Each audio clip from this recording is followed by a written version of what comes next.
Hi, this is Chris Nielsen with Breaking Up with Fear. I have Audry Hegwood here, and I would love to Audry to introduce herself to this audience. Hi, Audry. Hi, I'm Audry Hegwood. I live in Kyle, Texas. I've been in the events industry for 6 years. I love helping people and I want to make a difference in the world. That's me. I love that. I too want to make a difference in the world, and that's why I created this channel. And it was my hope that people would drop their fears and be better and speak better and care for each other better because their fears were lower. Because I know I've said some and done some foolish things and stupid and hurtful things when I've been in fear. So, Audrey, is there a story of you breaking up with fear that you'd like to share? Yes, this is pretty much my main story of my life of how I was shaped and molded into who I am today. Um, It started when I was in seventh grade and I had my first panic attack in front of a classroom while I was doing a presentation. I was in, I think it was like my history class, and I was in one of those like pre-AP classes or whatever, and we did a lot of presentations. And I had been so used to doing them because I did them since I was like in third grade, and then all of a sudden I started to become a little bit more nervous. Um, at first I would just laugh, I would laugh it off like, aha, I'm laughing in front of the class, maybe this will make me feel better. But then there was a moment, and it was that moment in seventh grade where it was just overwhelming. I kept looking at the door thinking I could just run out that door and everything's going to be okay. It'll go away. It'll stop. But I stood there and I kept presenting. It was the worst experience. I don't want to go in detail about it, but I don't think anyone else on the outside really knew what was going on the inside. Besides, I was shaking and, the typical thing that happens. But what I felt inside was so overwhelming. So that kind of is what kicked it off. And then as I got older, it got a little worse. By the time I hit high school, I was at a point where if I had to do a presentation, I would go to my teacher and say, hey, is it okay if I don't do this? Is there anything? I'll write a report, whatever it is I can do, just let me do it. I just don't want to present in front of anyone. Yeah. And it wasn't often that they would let me. And so I wasn't typically one of those students who would skip school. Actually, I never skipped school, except if I had a presentation. And I did that a couple times. I would just hide out in my locker room. I had nowhere to go. I didn't drive, right? And it's not like I had a ton of friends because I was new to this high school I was at.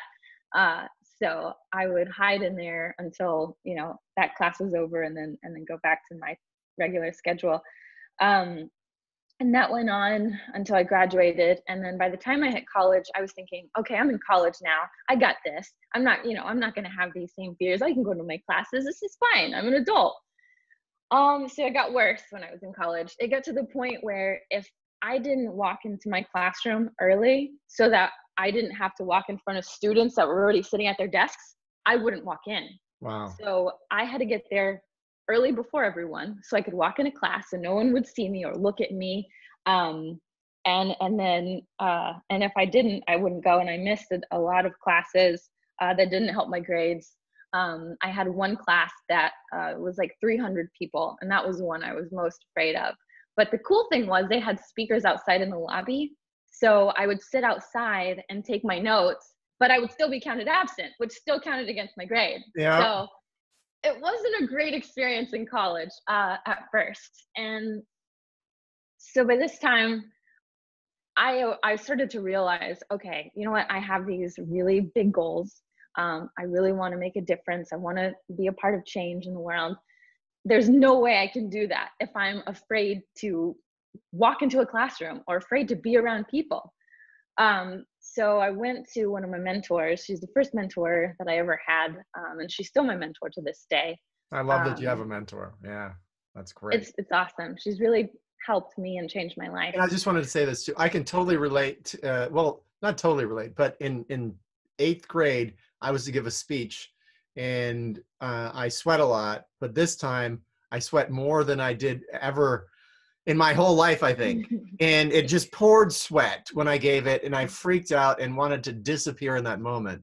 And every single speech after that for over 30 years, there was like a ghost haunting me. Uh, So I can yeah, relate to your feeling. Yeah.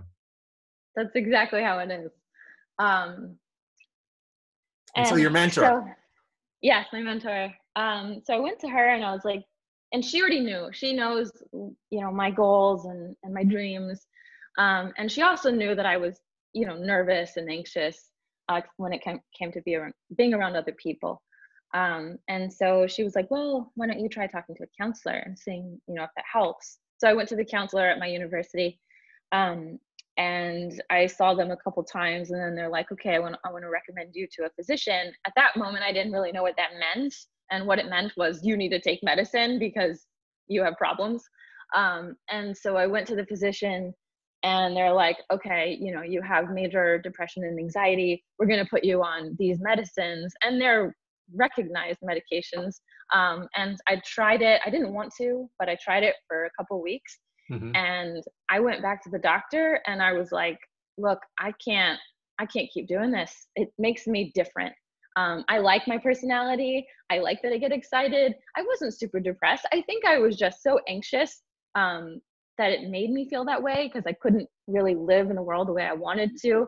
And I know that's the medicine that they give you for depression too. Well, I think that's a powerful insight on your part to say no to the medical community. And it had yes. to show that you're strong-willed at that point. And yeah, so what gave you the strength to say no to them?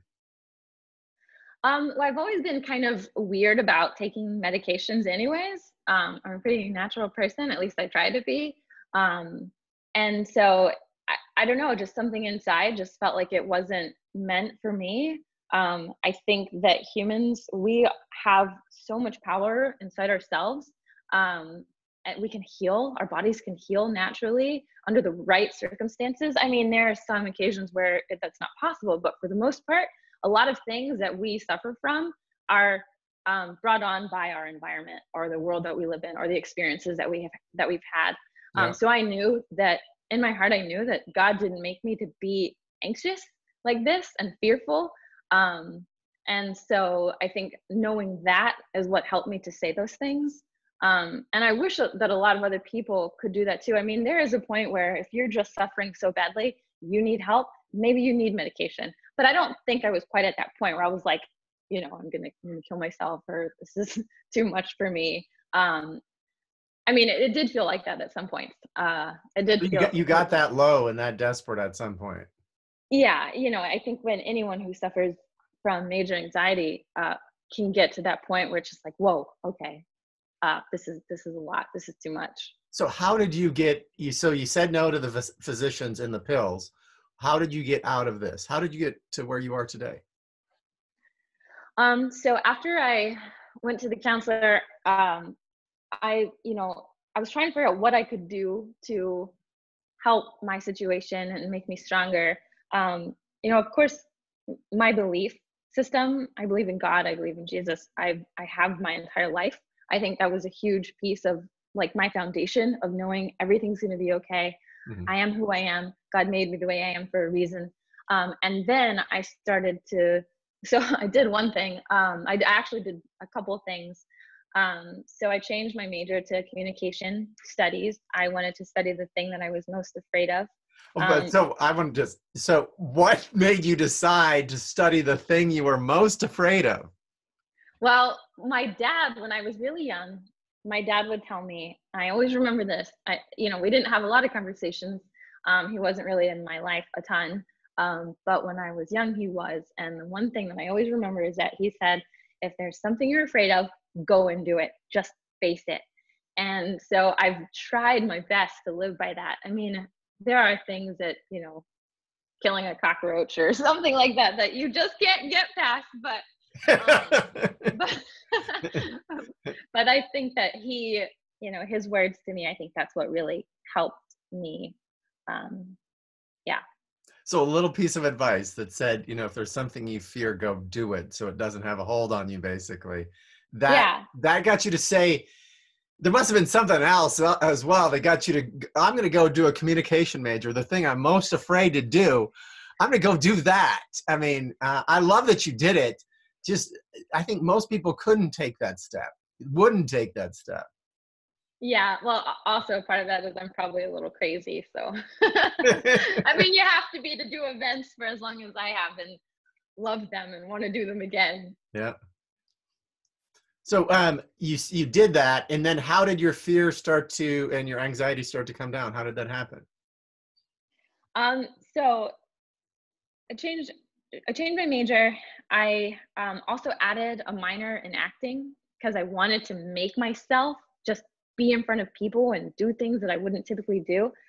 And I think my acting classes really helped me a lot. I wrote a lot. You know, I had this one professor that I love to this day. She was amazing. She really helped me. I don't even know if she knows this. What's her name? And Mozan was her last name. And Yeah, how did she help you so much? she made me dig deep into these places that I was really uncomfortable going into. Like I still have a lot of my journals today from my classes with her. She would make us write a lot. You know, she kind of picked at my anxiety a bit and kind of made me dig deeper into that and write about it. You know, I have a couple things that I wrote that are just like raw, like out there, how I feel and what I want out of life. And it was like looking back at that stuff, it's really cool to see it. And that probably wouldn't have come out if I wouldn't have taken her classes. And then she pushed me to I don't know, feel free. And it was just a really cool experience. Honestly, I'd recommend acting classes to anyone, because it helps you learn about you and people. And I don't know, it's a good experience. I think you got a great teacher too, it sounds like. She was awesome. Yeah. So here, you can thank her right here if she ever sees this. Thank you, Mozan. And is there any of those raw emotions that you were feeling that you think would good for other people to hear that you got through? Wait, say that again. I'm sorry. So what you wrote down, the rawness you were feeling, is there anything you could share there that might help someone, you know, that they could relate to you and connect with you in that way? Or you don't have to share it if you don't want it, if it's so raw still. But if there's no, I mean, I think that the main thing is like my words are going to be different than someone else's words. But the main thing is just allowing yourself to feel it. And it's okay. I think a lot of, like when I was younger, what I would do is try to hide it. Like, I'm not afraid. I'm okay. Okay. The next day I'm going to be fine. No, it's fine. I'm going to be okay. Right. And everyone, you know, my mom's like, Audrey, it's in your head. I'm like, I know, Mom, it's in my head, but that's the problem. Right. And so you just like hide it and hide it and hide it. And so I think the thing that I would share with someone about that is if you're struggling, maybe just try to write it out and just feel it, allow yourself to feel it. And it's okay. It hurts and it sucks and it feels yucky, but getting it out and then sing it kind of helps you.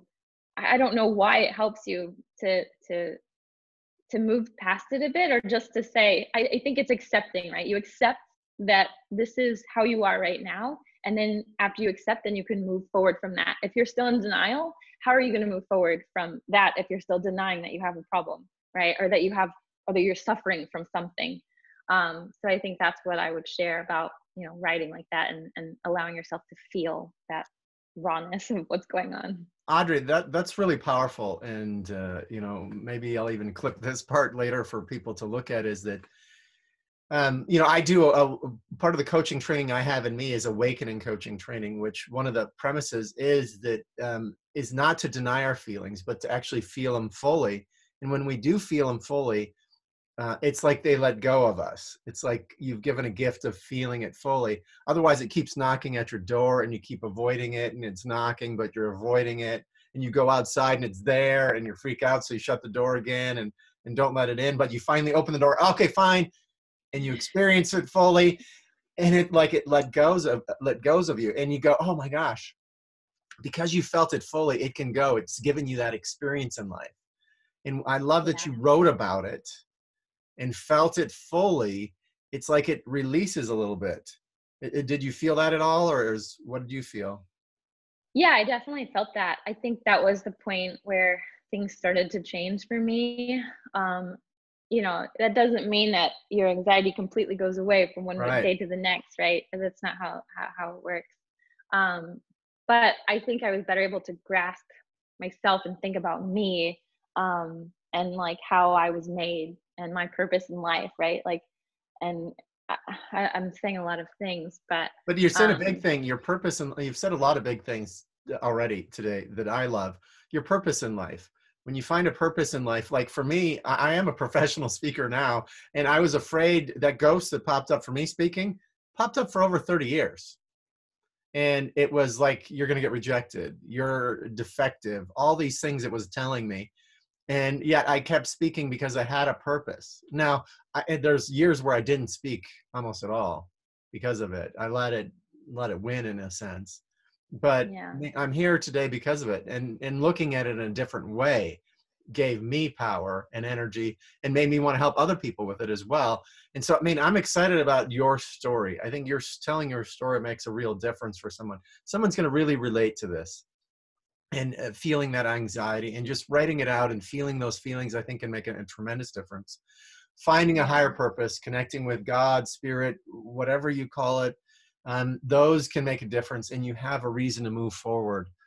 All those things are things I know works for other people, and you have your unique story in telling it. Like, you took acting classes. One of the things that did it for me, they got to test it over and over again, was improv classes. yeah, And so a group of people getting up, and our teacher, Jackie Lull, would ask us all the time, what are you saying to yourself that you're not getting up and participating? And mine was failure, rejection, death, or some crazy version of that. I don't want to get rejected. I don't know what I'm doing. I don't want to look bad. And yeah, and finally I'd get up with nothing. I'd say what I thought was the worst thing. My partner would support me in it. People would laugh, and I go, it wasn't that bad. And that took doing it over and over again to get to where I'm at, as well as yeah. a few other things. But that really helped me. So I can really relate to what you're talking about. That's awesome. I enjoy taking an improv class. I think that would be beneficial for sure. Yeah, it changed my life in so many ways. I tell people I was a no but kind of person. No, but I got a better idea, which upset people all the time. But in the premise of improv is to say yes and add something to it. It's to support your partner, not undercut your partner. And so Yeah, it changed my mindset, and made me a better. I was working on some things. I was always into personal growth, so I was working on some things, but it helped me actually do it. While I was working on it, I could see it actually start to work. that's awesome. Yeah. I love that. So I absolutely love your story. Is there anything else you'd like to add on to that? Anything you'd share that made a difference for you? I mean, it's a constant process.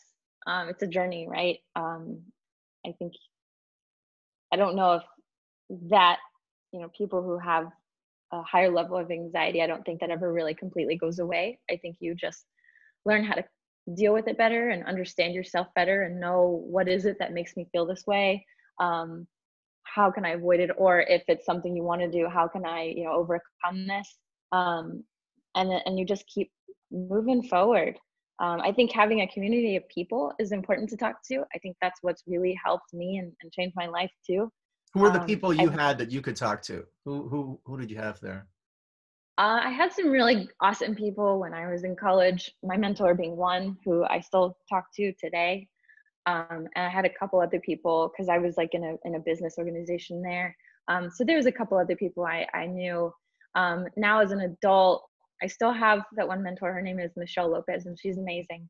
Um, and I have a few other mentors too that I've met in my professional career that have helped me um, through, career stuff, personal stuff, um, fear related things, especially as like an entrepreneur. There's so much fear, right? That's Hmm. involved with that. Yeah. And so having people that you can turn to and talk to and say, hey, that's okay. This is normal.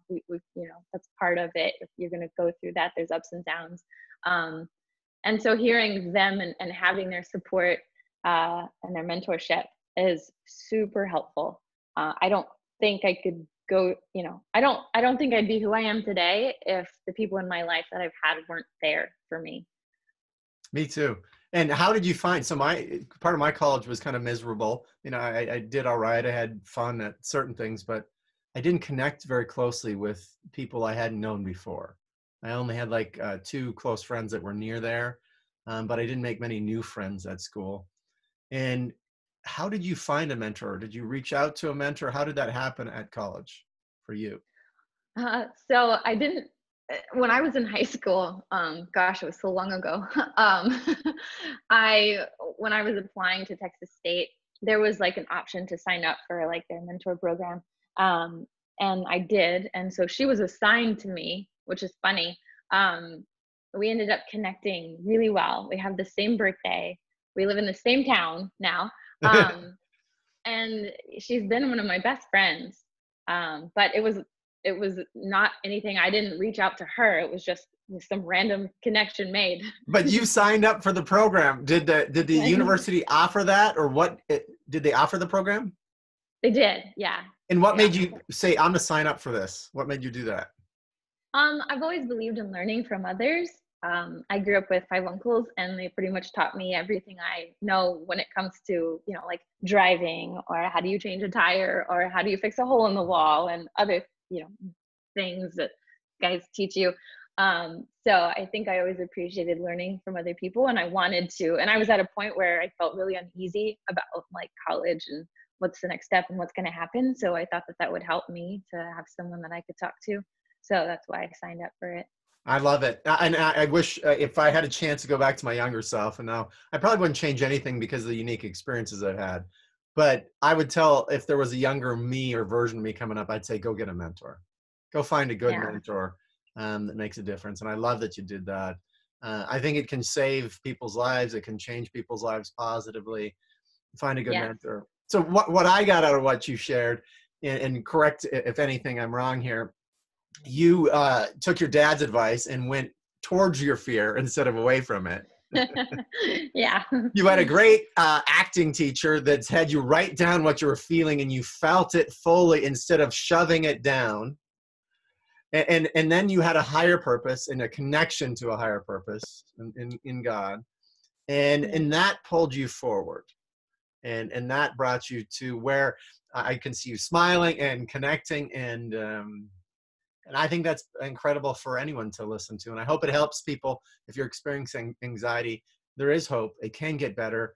It absolutely can get better. And I actually believe this too, Audrey, that you can actually let go of almost all of it. Now, what I get from me is these programs are programmed in us so hard that if you one day feel like you don't have anxiety, you feel a little anxious because you're used to having anxiety. So I think it's possible. But I know with my own programs, as you build up, it's so strong. If you have a negative program that's strong and you're building up a counter one, it's not nearly as strong, and it gets equal. Maybe you get bumped unconscious and the strong one comes back. And you think, oh my gosh, I'm Wow. not going to get over this. But once you build it up enough and this one starts to get less and less, it changes. So I believe it is possible. And you are actually on your way. I've seen you reduce your anxiety significantly to go after a major that was right into your fear. Yeah. I've had to do that a lot in my adult life too. But those are stories for another day. Yes, absolutely. But now today, so you actually get up in front of audiences and speak now. Is that correct, as part of planning? No, well, I mean, I've had to speak in front of, teams, but I've never really been the one to speak on stage. I Okay. love being kind of behind the scenes running the show. At least that's what I have done. Um, but I can speak to you, and I can speak to whoever I want. I can ask questions now. I wouldn't ever do that before. Wow. When I was, sorry, when I was in high school and college, I never raised my hand to ask a question. I never said what I thought. Professors would have a question. I'd be like, oh, I know what the answer is. I can't say it. I want to say it. And I wouldn't say it. And even in my career, with the last company I was working with, I was so quiet.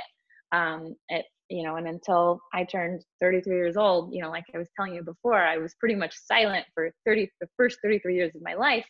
And then at that age, things kind of changed a bit where, my anxiety wasn't so high, but before that, but then at that point, my anxiety wasn't high, but then I could actually speak. And that was a really hard thing for me I was almost like forced and not forced, but I don't know how to explain it. But yeah, I think just being able to speak and say what I think, and speak up for what I believe now is a huge deal for me. Absolutely. So it's silent for the first, what was it, 32 or 33 years? 33 years. Yeah. 32 or 33? 30. Well, I mean, yeah. For the first 30, when I was 33, that's when I finally started to open my mouth. Okay, so I mean, I actually see a book possibly there if you ever feel like it. Silent for my first 33 years. Yeah. I think you got a I lot. could see a book there too, actually. I think you have a lot to share with people, and I think you can make a real difference. Like you want to make Thank a you. difference. Yeah. Thank you for saying it. Thank you for being here. We can talk about maybe some of those other things at another time. Yeah, that sounds good. If I can help people, even if it's just one person out there, I think that's a huge accomplishment. So, Yeah, thank you. If people want to connect with you, how would they connect with you, Audrey? I guess they can use my email or my, What's your email address? it's Audry Hegwood, AudryHegwood @gmail.com, or my Instagram @Audry Hegwood, or my LinkedIn, Audry Hegwood. Well, they should definitely connect with you if they feel the story, because I know you want to make a difference, and so do I. I think telling your story, I can feel it making a difference in someone's life that watches this, and gives them hope. That they're silent doesn't mean they always have to be silent. And I remember you telling me the story of what triggered you, and maybe we can talk about that at another time. Yeah, that sounds good. Thank you, Audrey. All right, thank you. I'm going to stop the recording here.